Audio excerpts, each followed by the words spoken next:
Hello students, पिछले video में अपन ने 5th एक्सरसाइज करी थी। आज अपन नेक्स्ट एक्सरसाइज पे चलेंगे। Determination of resultant horizontal thrust. किसी सरफेस पे रिजल्टेंट हॉरिजॉन्टल थ्रस्ट कितना होगा ये आज अपन सीखेंगे और उसको निकालने का तरीका भी सीखेंगे। कैसे निकालते हैं वैसे इसको, जैसे कोई सरफेस है, सपोज वो इंक्लाइंड है इस तरह से, इस पे कौन कौन सा फोर्स लग रहा होगा बेटा? एक तो फ्लूइड जो है इसके ऊपर डाउनवर्ड डायरेक्शन में, वर्टिकल डायरेक्शन में फोर्स लग रहा होगा और इस डायरेक्शन में फोर्स लग रहा होगा। तो जो रिजल्टेंट हॉरिजॉन्टल थ्रस्ट है वो कैसे निकाला जाता है बेटा?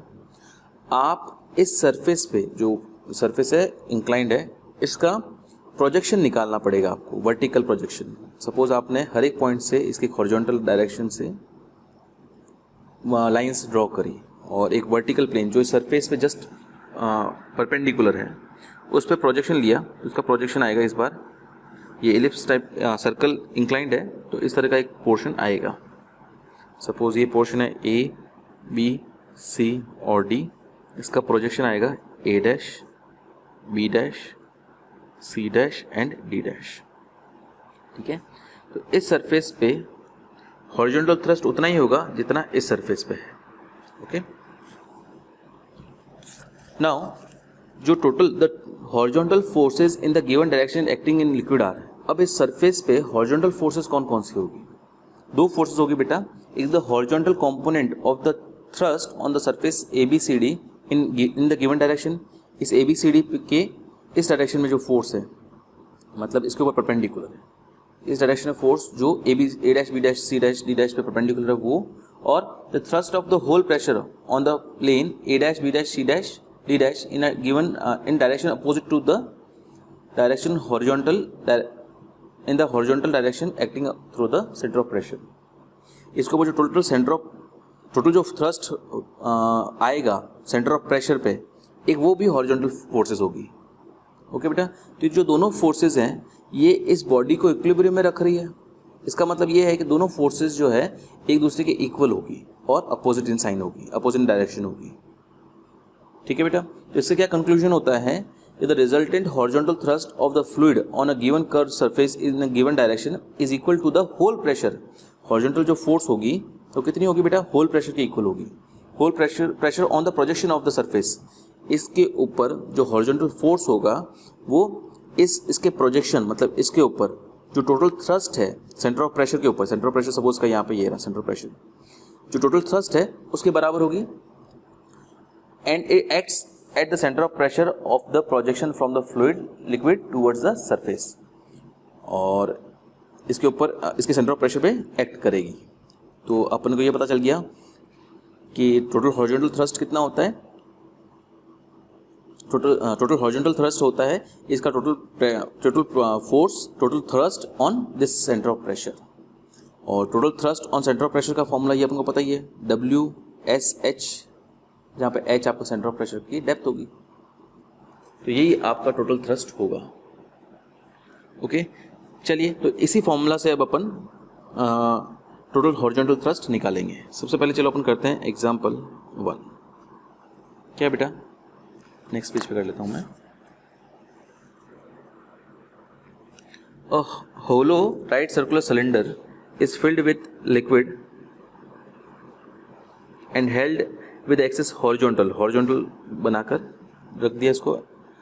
Find the magnitude and the line of action of the resultant horizontal thrust. Okay, suppose ये ए, बी, सी, डी है और यहाँ पे इसका जो प्रोजेक्शन है वो हॉरिजॉन्टल सिलेंडर है, ये A dash, C dash, B dash, D dash है।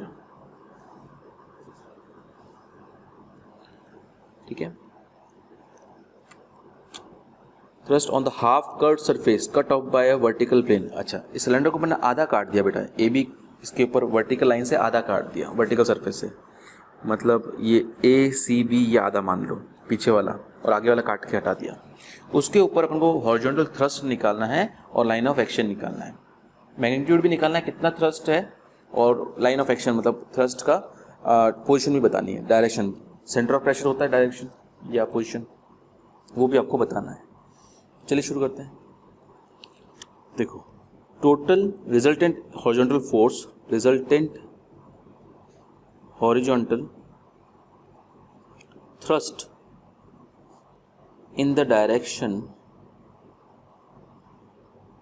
CD, इस डायरेक्शन में टोटल हॉरिजॉन्टल थ्रस्ट होगी, ऑब्वियसली ये आर्क है, इस डायरेक्शन में हॉरिजॉन्टल थ्रस्ट कितनी होगी, is equals to total pressure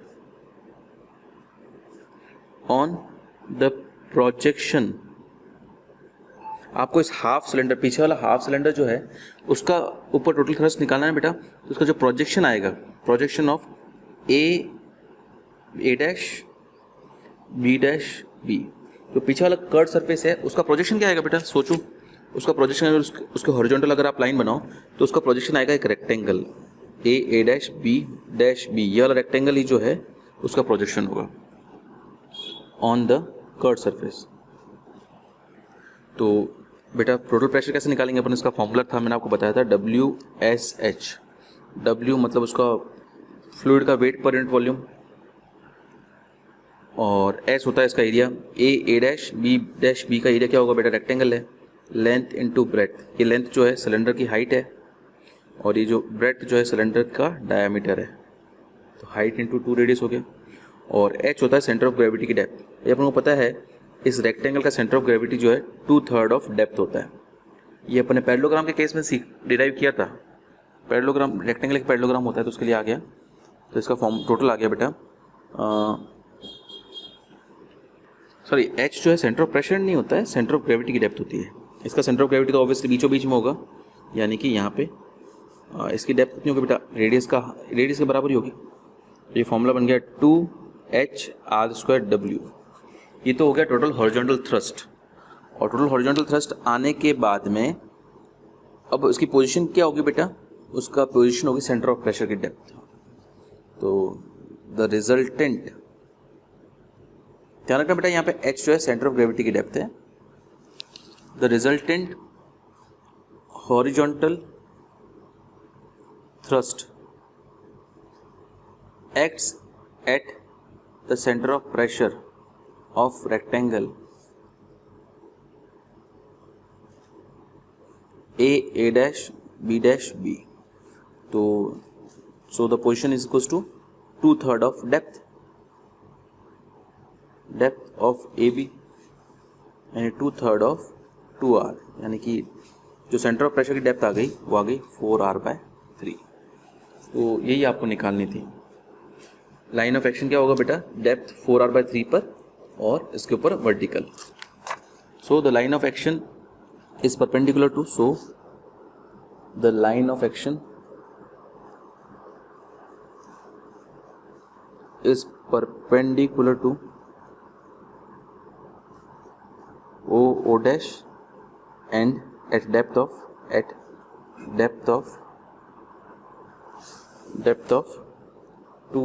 4R/3, ठीक है, O डैश पे परपेंडिकल यानी कि CD के पैरेलल हो गई और इस डेप्थ पे होगी।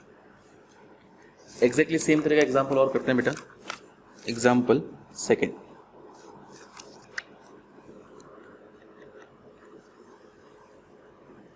क्या बेटा, the right circular cone filled with liquid is held with axis vertical, अच्छा, prove that the horizontal thrust on the half curved surface cut off by the vertical plane through the axis when the vertex is upward is twice that of when the vertex is downwards। अच्छा, दो तरीके से आपको इस question को, मतलब दो cases हैं कि कोन है उसको अपने वर्टिकल एक्सिस है, मतलब कोन या तो ऐसे हो सकता है, वर्टेक्स अपवर्ड हो सकता है, कोन का वर्टेक्स ये होगा शीर्ष, या फिर वर्टेक्स जो है डाउनवर्ड हो सकता है, दो केसेस पूछे हैं। आपको ये प्रूव करना है, prove that the horizontal thrust on the half curve surface of cut off by a vertical plane से अगर उसको अपन काट दें, ट्रायंगल बनेगा, वर्टिकल प्लेन से काट दिया, इसको भी वर्टिकल प्लेन से काट दिया,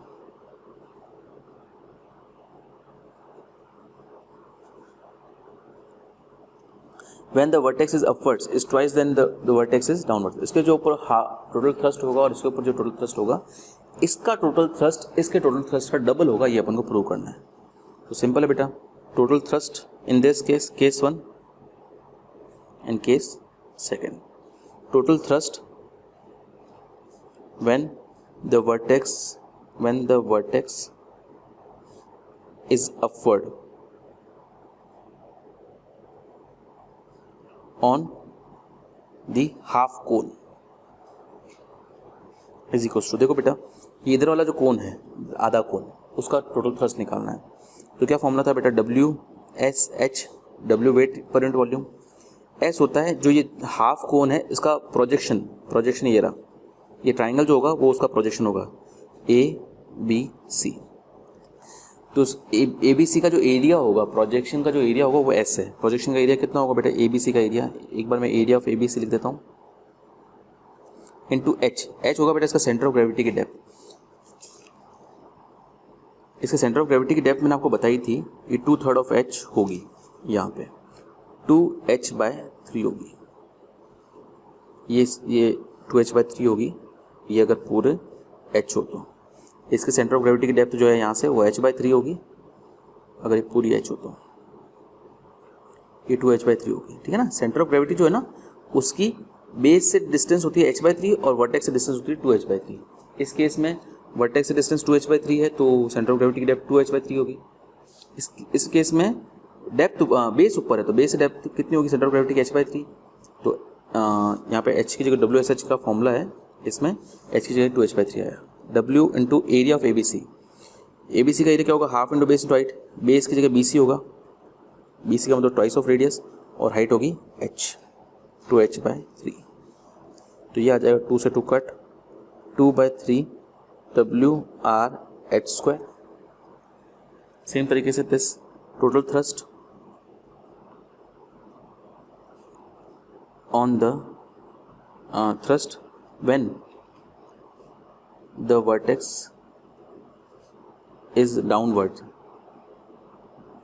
on the half cone is equals to W। S की जगह क्या होगा बेटा, वही एरिया ऑफ ये A B C, एरिया तो सेम ही होगा, into depth of centre of gravity, centre of gravity depth इस बार आई h/3, कितना आएगा W into half into base 2R into height h, same ही तरीके से हो गया ये तो हो गया 1/3 WH² RH², सेम ही हो गया, ये ट्वाइस है बस इधर एक्स्ट्रा, दैट इज हो गया total thrust. So the total thrust on the half cone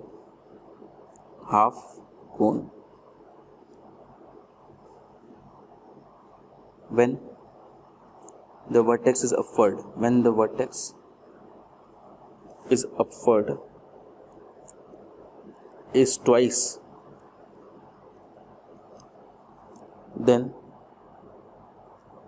of the cone of the half cone when the vertex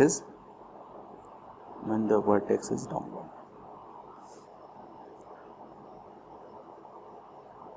मैं बेटा यहाँ पे क्लियरली विजिबल है, अगर आप इसको 2 से मल्टीप्लाई करते हो तो ये आता है, मतलब ये जो चीज़ है इसका डबल हो गया। ओके, चलिए एक और एग्जांपल अपन करते हैं। Example 3rd, a hollow right cylinder closed by a plane is filled with liquid and held it with its axis vertical, मतलब वो सिलेंडर को इस तरह से टांग दिया बेटा। Find the resultant horizontal thrust on the half cylinder cut off bye vertical when, अगर इसको आधा काटा जाए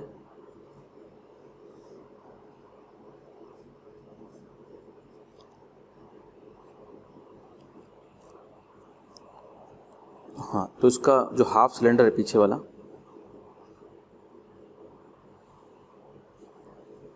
उसका अपन को हॉरिजॉन्टल थ्रस्ट निकालना है। तो वही वापस द हॉरिजॉन्टल थ्रस्ट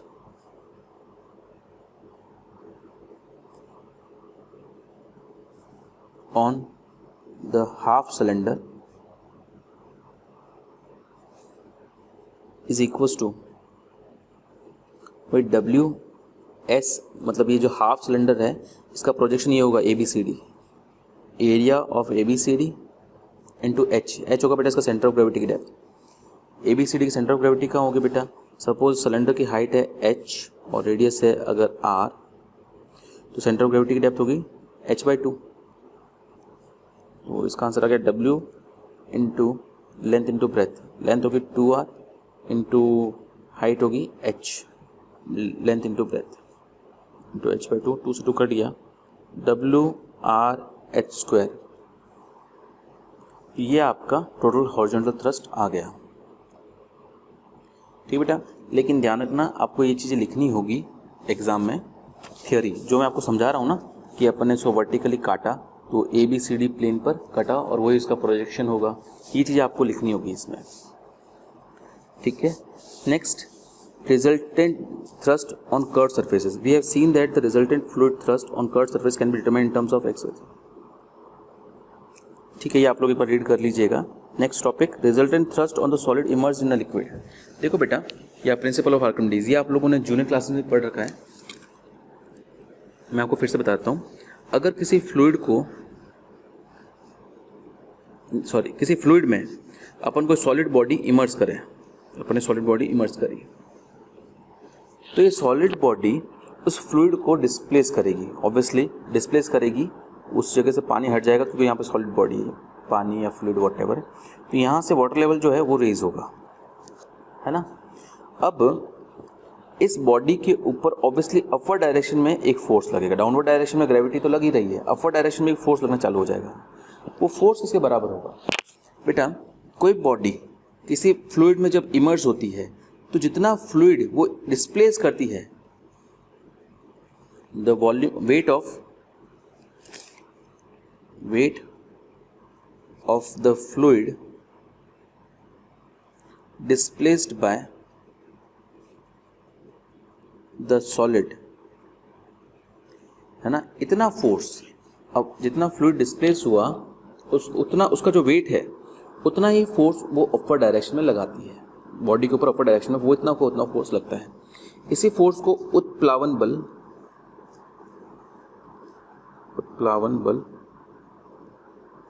या फिर फोर्स ऑफ बायंसी फोर्स कहते हैं। वापस बोलता हूँ बेटा, जब किसी सॉलिड को फ्लूइड में इमर्ज किया जाता है तो जो सॉलिड है फ्लूइड को डिस्प्लेस करता है। ऑब्वियसली वो कुछ ना कुछ स्पेस ऑक्यूपाई करेगा। जितना स्पेस ऑक्यूपाई करेगा उस स्पेस में जितना फ्लूइड आ सकता है उसका वेट, जितना उसका वेट होगा उतना का उतना फोर्स अपर डायरेक्शन में लगेगा।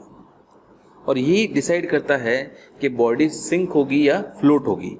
अगर जो बॉडी का वेट उसके डिस्प्लेस फ्लूइड के वेट से कम है तो बॉडी फ्लोट करेगी। बॉडी का वेट कम है, फ्लूइड का वेट ज़्यादा, मतलब फ्लूइड डिस्प्लेस फ्लूइड का वेट ज़्यादा है तो मतलब अपवर्ड डायरेक्शन फोर्स ज़्यादा लग रहा होगा, उस केस में बॉडी फ्लोट करेगी।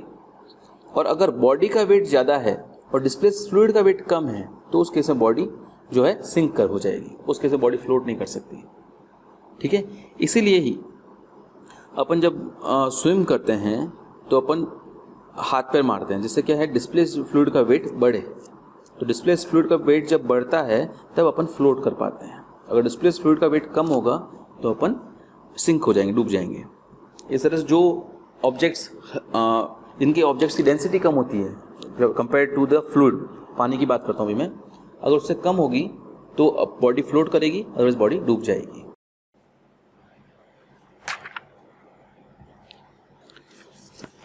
यही है बेटा resultant thrust on a solid emerged in a fluid, principle of Archimedes. कैसे किया इन्होंने? फ्लूइड पे displace fluid, now displace fluid is in equilibrium under the following forces. कौन कौन से बेटा? Its own wait acting vertically downwards through the centre of gravity and the resultant fluid thrust of the surrounding upon it.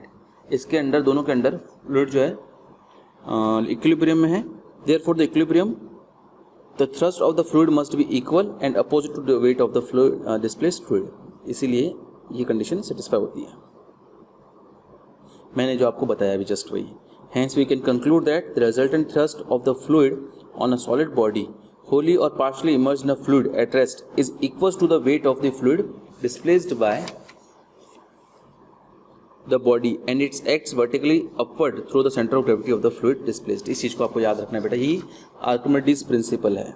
क्या कि जब किसी body को आधा या पूरा थोड़ा सा डुबाओ या पूरा डुबो जाता है तो फ्लूइड जितना बॉडी जितना फ्लूइड डिस्प्लेस करती है, किसी बॉडी को थोड़ा या पूरा जब फ्लूइड में डुबोया जाता है तो बॉडी जितना फ्लूइड डिस्प्लेस करती है उस फ्लूइड का जो वेट होगा उतना ही फोर्स अपवर्ड डायरेक्शन में बॉडी के ऊपर लगेगा.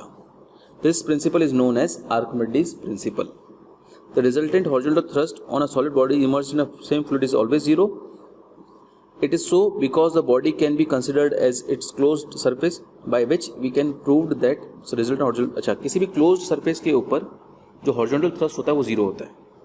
बॉडी अगर है तो बॉडी भी क्लोज होती है हर तरफ से, तो इसके ऊपर भी जो रिजल्टेंट हॉरिजॉन्टल थ्रस्ट होगा वो जीरो होगा. इस कारण जो अपर डायरेक्शन फोर्स लगता है वो फ्लूइड के वेट के बराबर होता है. बस बेटा आज इतना ही है. ये एक्सरसाइज 5th B के सारे क्वेश्चन आप लोग आज करेंगे और डाउट्स होंगे तो आप लोग मुझे पूछेंगे. Thank you.